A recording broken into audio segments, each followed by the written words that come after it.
Viewers, আশা করি আপনারা সবাই ভালো আছেন। আজকে আপনাদের সামনে নিয়ে এসেছি পালং শাক ও পনির দিয়ে পালং পনির রেসিপি। তাহলে চলুন শুরু করি আমাদের আজকের পালং পনির রেসিপি। শুরুতে যেটা করতে হবে সেটা হচ্ছে আমরা এভাবে একটি পাত্রে গরম পানি করে পানির বলক আসলে পালং শাকগুলোকে এইভাবে দিয়ে দেব। এখানে আমি 2 আটি পালং শাক নিয়েছি। এগুলোকে 1 মিনিটের মতো গরম পানিতে সিদ্ধ করে নেব। ভিউয়ার্স, 1 মিনিট হয়ে গেছে। এখন চুলাটি বন্ধ করে দেব। বন্ধ করে আমরা পালং শাকগুলোকে ঠান্ডা পানিতে ভিজিয়ে নেব। ভিউয়ার্স, শাকগুলোকে ঠান্ডা ফ্রিজে পানিতে দিয়ে দিলাম। ঠান্ডা পানিতে আমরা 2 মিনিট রাখব। এতে করে আপনারা দেখবেন পালং শাকের যেই কালারটি ঠিক থাকবে। পালং শাকগুলো ঠান্ডা পানিতে 2 মিনিট ভিজানো হয়ে গেছে। এখন আমরা পানি ঝরিয়ে নেব। একটি নেটের ছাঁকনিতে এভাবে আমরা পালং শাকগুলোকে দিয়ে 5 মিনিটের জন্য পানি ঝরিয়ে নেব। 5 মিনিট পানি ঝরা হয়ে গেলে আমরা শাকগুলোকে ব্লেন্ড করব।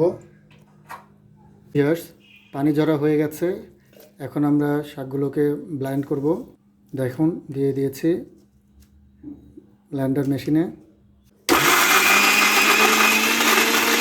ভিউয়ার্স, আমাদের ব্লেন্ড করা হয়ে গেছে। এখন আমরা পালং পনির রান্না করব। শুরুতে একটি প্যানে 2 পিস বাটার দিয়ে দিলাম। বাটার গলে গিয়েছে।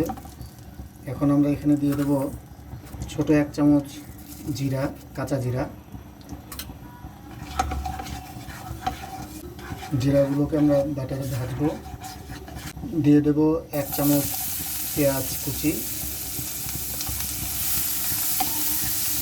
দিয়ে দেব 1/2 চামচ আদা বাটা, 1 চামচ পেঁয়াজ বাটা, 1 চামচ রসুন বাটা।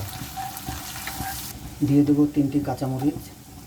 কাঁচামরিচগুলোকে মাঝখান দিয়ে কেটে নেব। তারপর দিয়ে দেবো 1 চামচের মতো সয়াবিন তেল। দিয়ে দেবো 1 চামচ মরিচ পাউডার,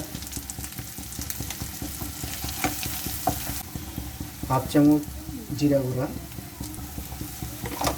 এবার দিয়ে দেবো পনিরগুলো।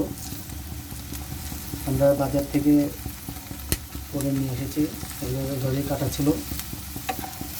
ভিউয়ার্স, আমরা সচরাচর যেই পনির মিষ্টির দোকানে দেখতে পাই সেগুলো কিন্তু দিলে হবে না, সেগুলো গলে যাবে।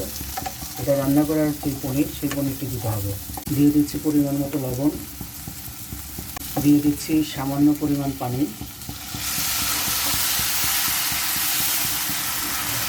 ভালোভাবে কষিয়ে নেব। আমরা 1 মিনিটের মতো কষাবো। এবার দিয়ে দিচ্ছি ব্লেন্ড করা পালং শাকগুলো। দেখুন ভিউয়ার্স, একেবারে মিহি হয়ে গেছে।